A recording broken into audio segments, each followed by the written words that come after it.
you reckon business owners should think about franchising their own business?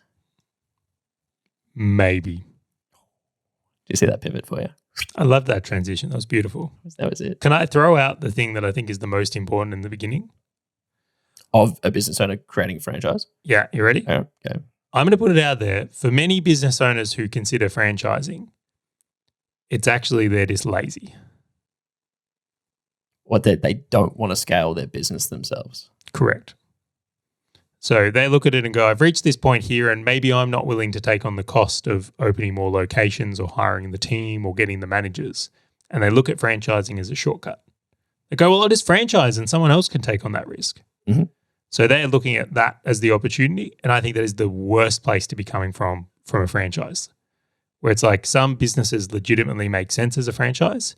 Other, it's a business owner trying to make a shortcut. I think the ones trying to make a shortcut don't really understand franchising at the level it is, because once you become a franchise owner, your business fundamentally changes. Your job is no longer selling your product or service, it is selling franchises. And when they don't make that shift, it's like they end up someone who's trying to like run their existing business, but then also trying to manage this side hustle franchising thing. And it just leads to from my experience and what I've seen, doesn't lead to a great place. So I know a guy that ran franchising for 2 massive Australian restaurant chains. And that was one of the biggest things that he said. He's like, when the owners of I can say one of them was Pizza Joint, and the other one was Burger Joint. And he's like, are they in huts at all? They are not in huts. Okay. Shit, I should stop saying more before I filter it down. So anyway, what he said was the fascinating part was like the people who created them were great technicians, like awesome at running the business. They're like, we can crush, to use that burger one, it's like we can crush a burger in this joint. We know the suburb. We understand how to get people back and all these things.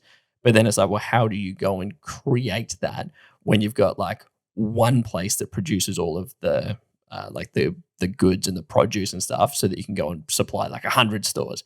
What happens when you have a variable of you thought you put a restaurant in a great spot, but you haven't?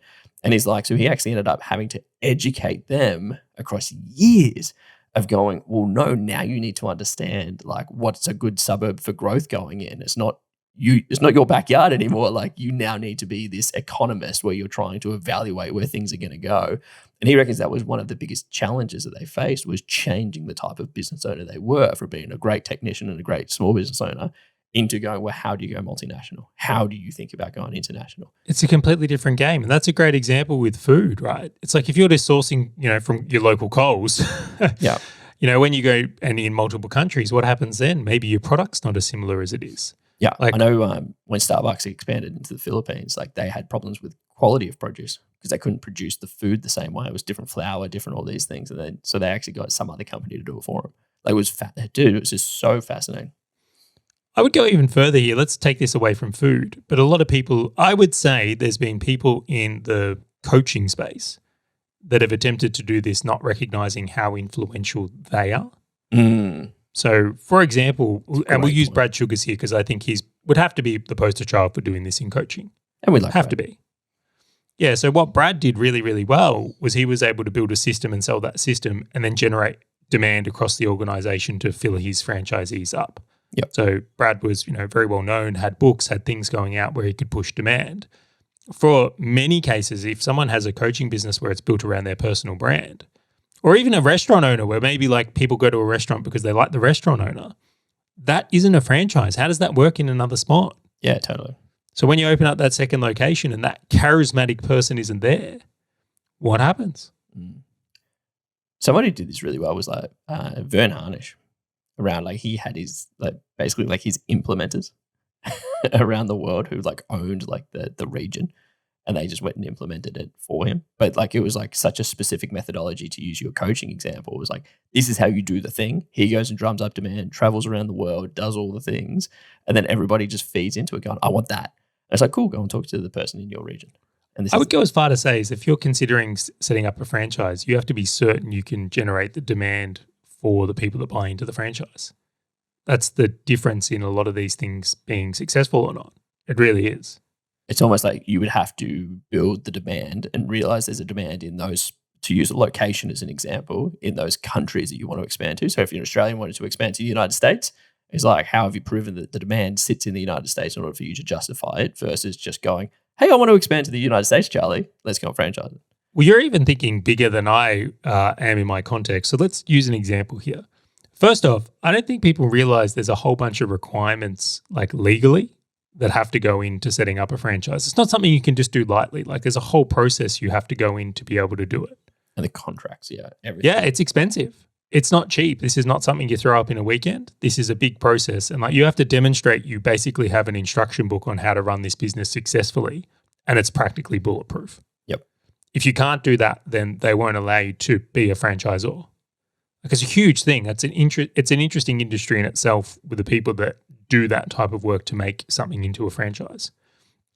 All right, so that's one thing that I think is you've really got to consider.